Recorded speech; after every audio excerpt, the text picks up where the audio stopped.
Bom dia, boa tarde, boa noite. Sejam todos muito bem-vindos ao MBCV Cast do Ministério Batista Cristo é a Vida de Novo Hamburgo, do Rio Grande do Sul.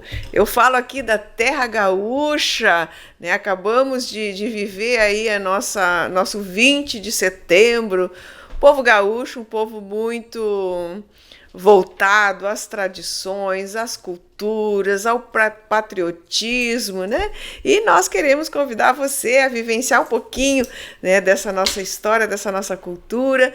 Nós, toda segunda-feira pela manhã, temos um tete-a-tete com o apóstolo Neuci José Rorato, que é o presidente do MBCV e que tem trazido durante esses meses, né, durante todos esses episódios, assuntos que nos ajudam a viver melhor, né, o bem viver. E viver de uma maneira prática, não espiritualista, não teocrática, mas viver uma vida prática todo dia, aquela vida da rotina, de ter uma vida especial com o Senhor. E nós viemos aí ao longo desse tempo, nós falamos sobre as angústias da vida, nós falamos sobre o trabalho, nós falamos sobre a igreja, nós falamos sobre tantos assuntos, né, que foram relevantes, sobre os diálogos internos que a gente tem na nossa vida. Falamos também sobre pensamentos, né?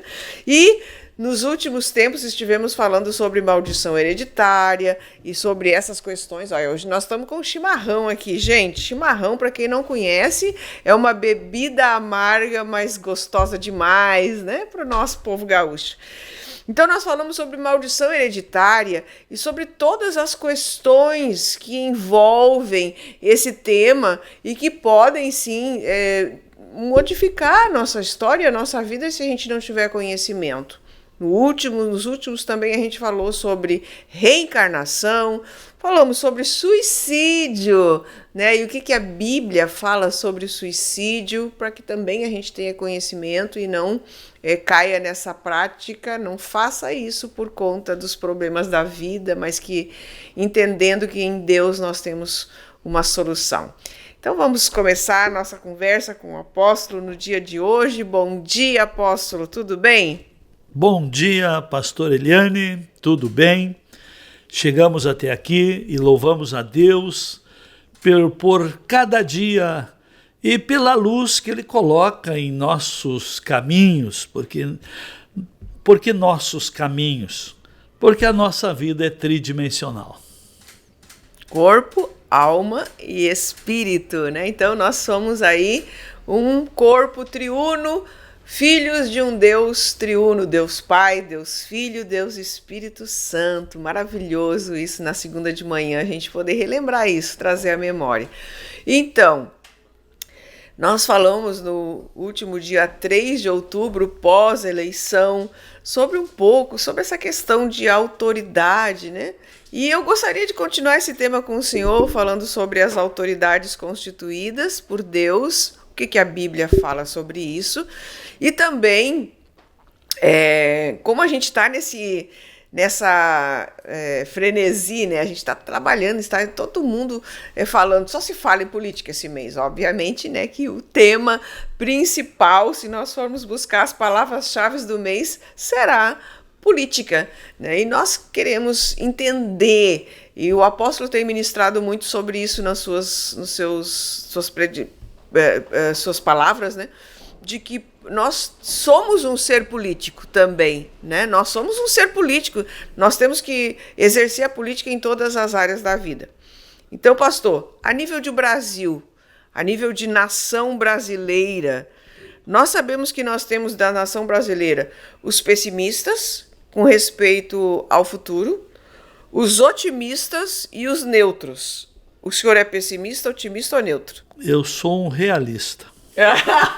Sempre ele pega nessa. Pastor. Eu sou um realista, eu procuro viver a realidade. E no procurar viver a realidade, nós nos encontramos com um apoio divino, que diz a própria palavra, quando ele fala sobre a roda viva do tempo, que todos os tempos são belos.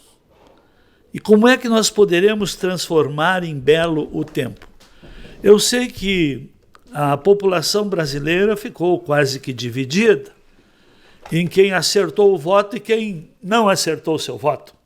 Sim. Mas mudou o quadro. Então, para ser um realista, reconheça quem está em autoridade. E quem está em autoridade, ele é um ministro de Deus. Então, nós temos que nos sujeitar às autoridades justamente por uma questão de consciência, de dever, desde que tais imposições não atentem contra a vida e a moral do cidadão. Principalmente os cristãos, que têm o privilégio de ter duas cidadanias. Eu sou um cidadão brasileiro, mas sou um cidadão do reino de Deus, dos céus. Eu tenho que viver a política do reino para o qual eu viverei eternamente. Mas tenho que saber viver a política atual, o tempo atual. E por causa dessa circunstância, por causa desta realidade, poucos descobriram, poucos interpretaram na Bíblia que Deus nos deu 4 capacidades. Observem, quando um doutor da lei procura a Jesus e faz uma interrogação perguntando: mestre, qual é o maior de todos os mandamentos? Outro perguntou: mestre, o que é a coisa mais importante da lei? E outro perguntou: mestre, o que eu hei de fazer para herdar a vida eterna? Essas 3 pessoas perguntaram a Jesus, com perguntas diferentes, e Jesus responde com a mesma resposta.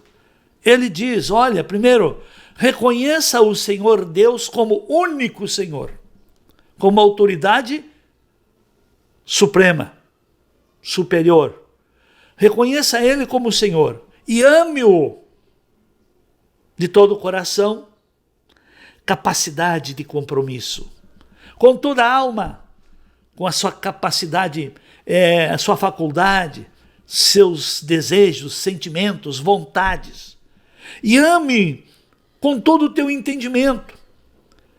Entendimento a gente busca, a gente constrói. Então nós precisamos construir entendimento para manifestar um amor que realmente deixe resultados. E ele também diz: e amarás ao Senhor teu Deus com todas as tuas forças. Então é hora, para termos um Brasil melhor, para podermos sermos solução onde estamos e junto a com quem convivemos, precisamos sim desenvolver essas capacidades. Pois Deus mesmo diz, lá em Eclesiastes, capítulo 3, versículo 11, e fez Deus formosa todas as coisas e pôs no coração do ser humano a eternidade. Quero dizer, venha o que vier. Às vezes, o resultado foi o desejado para muitos, mas quem dirá que vai atender os desejos daquele que entrou de cabeça, apoiou e escolheu e lutou e se acha vencedor? Não. Nós fizemos a escolha. E agora sobrou para nós nos sujeitar a um governo que vai estar sobre nós. E quando nós abençoamos, porque é a bênção de Deus que enriquece, é a bênção de Deus que faz a diferença na vida de uma autoridade, de um cidadão. É a bênção de Deus numa família que projeta aquela família. É a bênção de Deus em uma nação que projeta aquela nação diante das nações. Mas para que a bênção aconteça, a nossa obediência é, em primeiro lugar, a Deus, aos princípios, aos mandamentos, aos deveres. E existe 3 coisas fundamentais se você quiser ser bem e estar de bem: ame, perdoe e sirva. É um tripé que lhe manterá em pé. E é dessa maneira que nós vamos agora, no dia a dia, como diz no Pai Nosso, o pão nosso de cada dia dai-nos hoje. Ele não está pronto para 4 anos. Não. O Senhor ensina nós a buscar no dia a dia. E o que nos garante o crédito de termos o pão vindo da parte de Deus, com a bênção de Deus, é os nossos cumprimentos dos deveres. O que garante e também acerva as nossas recompensas são os nossos deveres cumpridos. Então, meu querido, minha querida, pode vir um anjo ser o presidente do Brasil, mas se você não cumprir os seus deveres, o Brasil não vai bem. É bem interessante porque hoje a gente está na audiência, tem aqueles que votaram em A ou votaram em B, né? E tem os que estão muito felizes e tem aqueles que estão muito tristes. E aí começa aquela guerra, né? Daria para nós dizermos, apóstolo, que a pessoa... Eu acho que o senhor já respondeu essa pergunta, mas eu torno a fazê-la para que possa ter mais clareza, né? Porque existem pessoas que quando muda de governo, a gente nem vou falar só sobre o governo, né? Muda de trabalho, muda de governo, ela tem um temor e um medo de que a vida dela não vai acabar ali, a coisa vai ficar cada vez mais difícil, que é o pessimista, né? O pessimista por si só, se não for conforme ele quer, a coisa degringola. Mas o senhor disse uma coisa importante, o cristão, ele tem um governo maior. E essa falta de fé, diria isso, é uma falta de fé quando nós estamos atrelados, o nosso bem viver, a alguém, alguma coisa? É uma falta de conhecimento de Deus. O povo perece porque falta conhecimento. E a falta do conhecimento de Deus, do conhecimento da palavra, a falta do conhecimento do propósito da vida. Porque Deus não criou o ser humano por acaso e nem sem propósito. Diz a própria palavra, e é a palavra que me dá luz, que é a base das minhas convicções, da minha filosofia de vida. Diz a própria palavra que antes de nós existirmos, já estavam escritos todos os nossos dias. Antes de sermos ainda uma substância informe, já havia o plano, o projeto, o propósito. Então, meu querido, minha querida, o ser humano, não importa o governo que está, o que importa, quem é o governo maior na sua vida. Porque muitos procuram ou acusam, culpam o governo político, o governo que governa o Brasil, culpam ele pela escassez, pela falta de alimento, pela situação. Quero dizer para todos, a sociedade é o resultado das construções de cada família. Cada família oferece seus produtos para a sociedade, seus filhos. A continuação da sociedade é justamente a essa geração que está vindo. E se nós avaliarmos a maneira que tentaram construir essa nova geração, nós teremos um futuro de mais dificuldades, em que o pai não é mais pai, a mãe não é mais mãe, e coisa e tal, o Estado quer ter o direito de educar, e se o governo não tem temor a Deus, não serve a Deus, o que ele vai liberar? Ele vai atender à vontade da maioria. E a maioria não quer compromisso. A maioria não quer o bem. Eu faço uma comparação da natureza humana com a terra. A terra vai produzir uma boa cultura se plantar, se cultivar, se prepará-la. E se não preparar a terra e não tiver uma boa cultura para ocupá-la, ela vai produzir o que não presta. E o diabo foi muito esperto já há muitos anos, construindo na educação um desvio de valores, um desvio de princípios, um desvio de deveres, um desvio de responsabilidade, até o ponto de ter o estatuto do menor, mas o estatuto não mostra deveres, só mostra direitos. E assim é que foi acontecendo gradativamente esse desvio. E se essa geração não se acordar, se os que ainda estão lutando pelo bem e pela melhoria não agora se esforçarem mais, não forem mais dedicados que os negativos, o negativismo só tende a aumentar. Assim, existe uma guerra.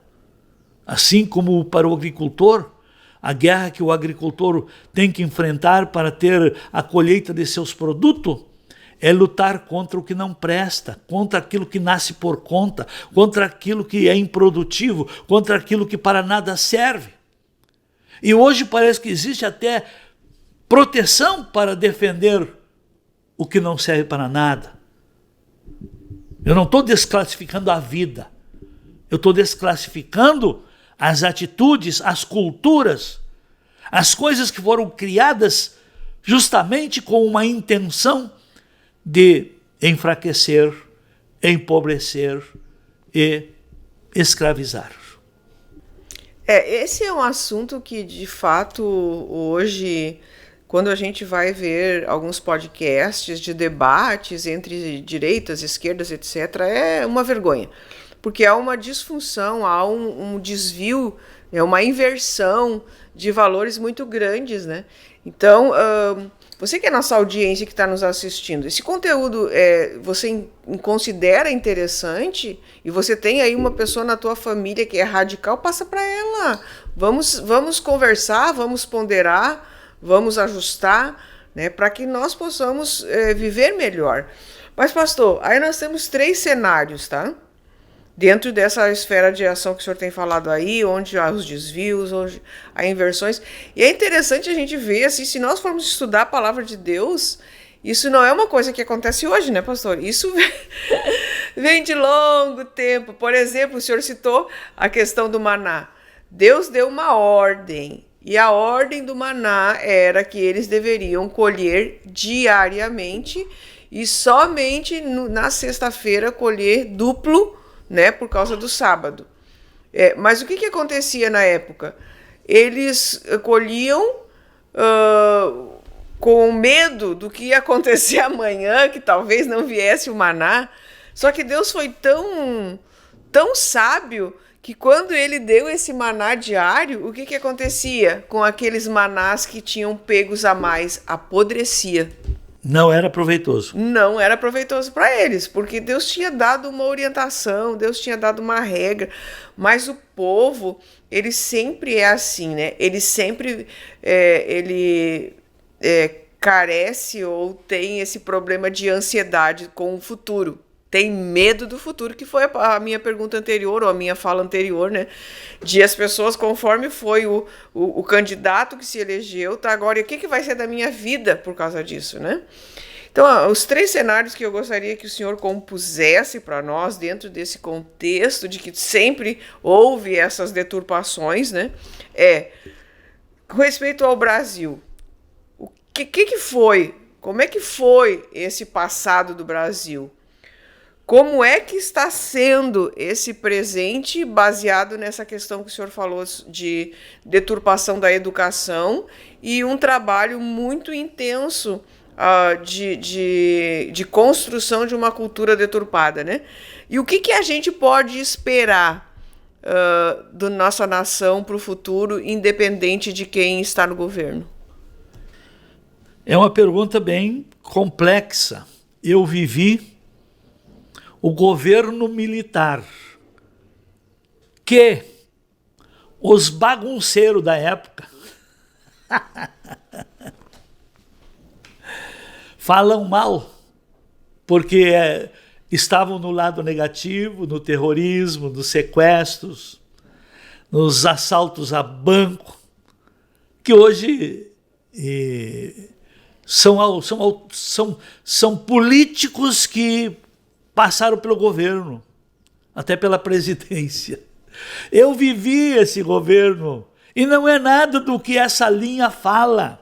Oxalá que o Brasil voltasse a ter um período de liberdade, de paz, de segurança, que você podia deixar sua casa aberta, o seu pátio aberto, o seu carro aberto.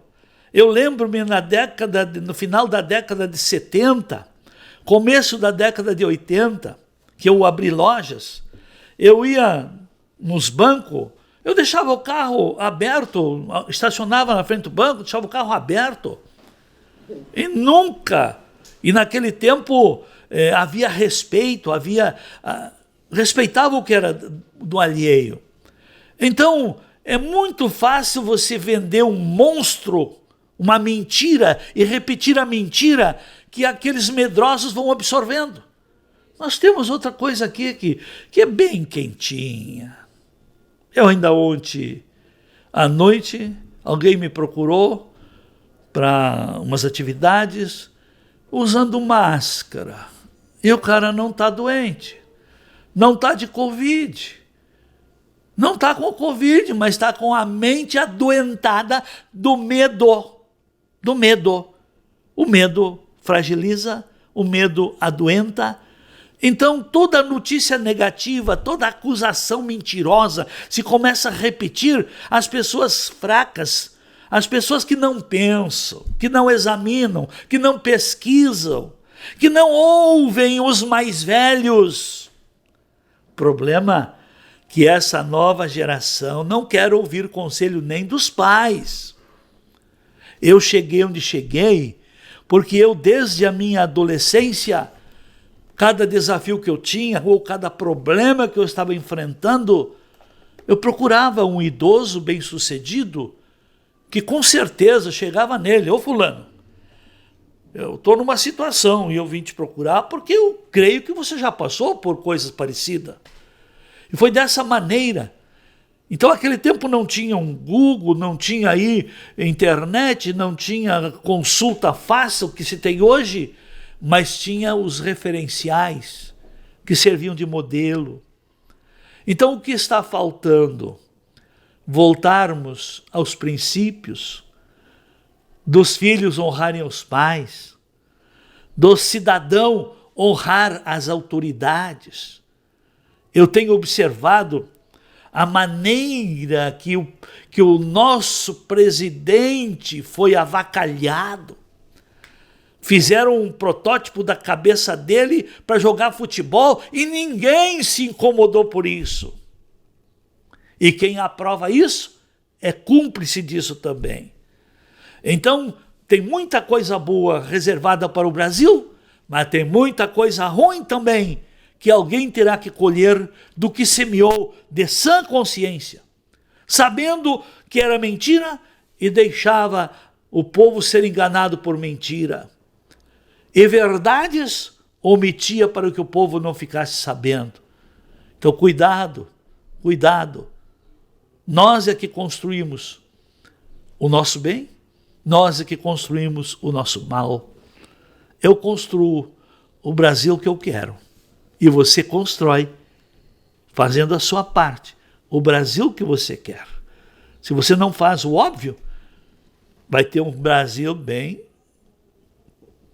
diferente. Meu Deus, ouvindo tudo isso, né, a gente fica assim, estarrecida com as coisas que nós vivenciamos, né?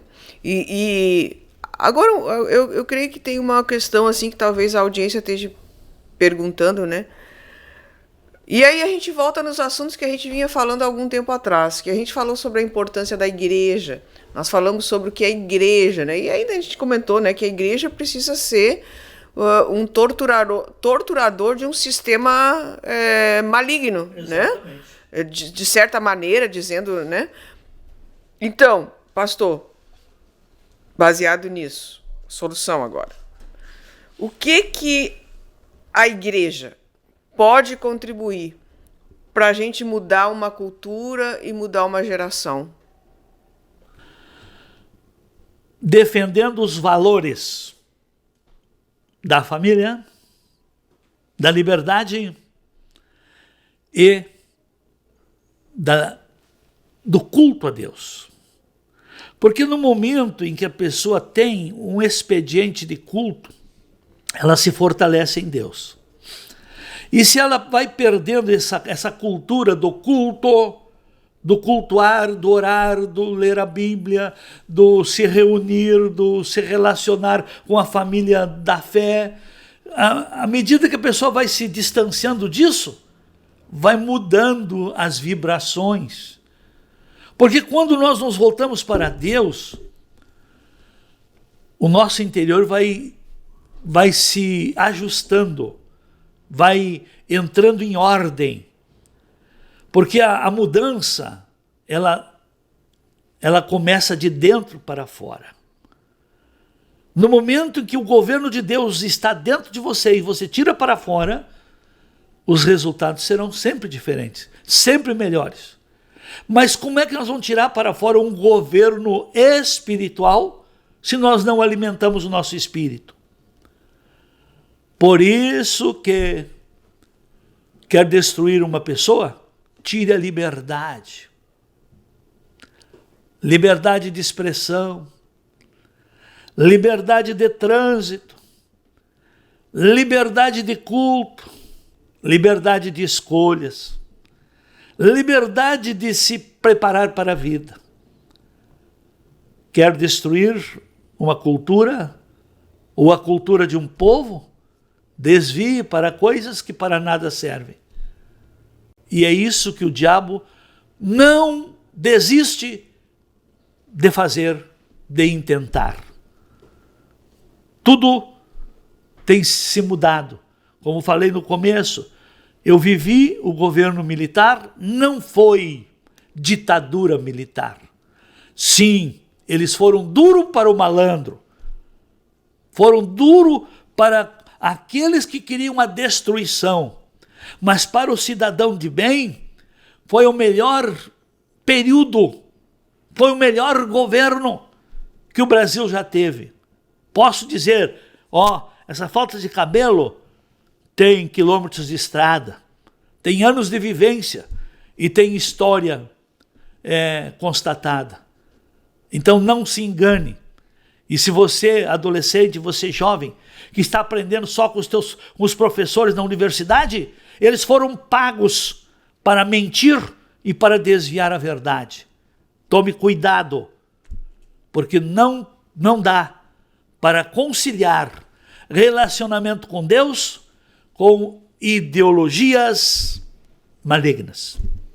É a famosa chamada manipulação de rebanho, né? Onde você começa nas categorias de base a manipular as leis da consciência da pessoa, para que ela já não entenda mais o certo como o certo e o errado como o errado. Então, gente, nós estamos aqui trazendo conhecimento. E eu creio que, como o apóstolo já falou, o conhecimento real, da realidade, é que de fato vai nos fazer tomar posicionamento. A grande maioria dos jovens hoje tá vivendo uma ilusão por conta de que está vivendo num rebanho, está sendo manipulado.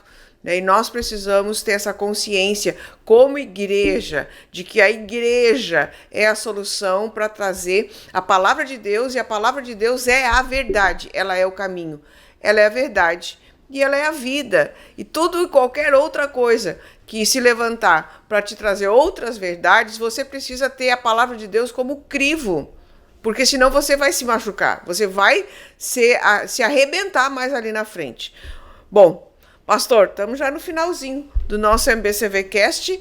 Última palavra para a gente concluir essa fala, né, esse alerta, vamos chamar de um alerta, né? Para que nós não venhamos a nos destruir ou ficar aí naquela questão de pessimismo, ou o que eu sou neutro, quem eu sou dentro dessa história, dessa política que nós estamos vivendo hoje, quase que obrigando o povo a tomar algumas posições e decisões por conta do modismo. Então, o que nós podemos encerrar esse nosso podcast com uma esperança? Cuide bem de ti, cada um individualmente, porque em você está uma vida tridimensional. Vida espiritual, que você pode ter o seu relacionamento com Deus. Está a sua vida social, que depende de você para criar vínculos, melhorar relacionamentos e ser solução onde você está. E vida material, cuide bem dela, porque é do trabalho de suas mãos que virão as suas recompensas, as condições para as aquisições de sonho. Deus abençoe.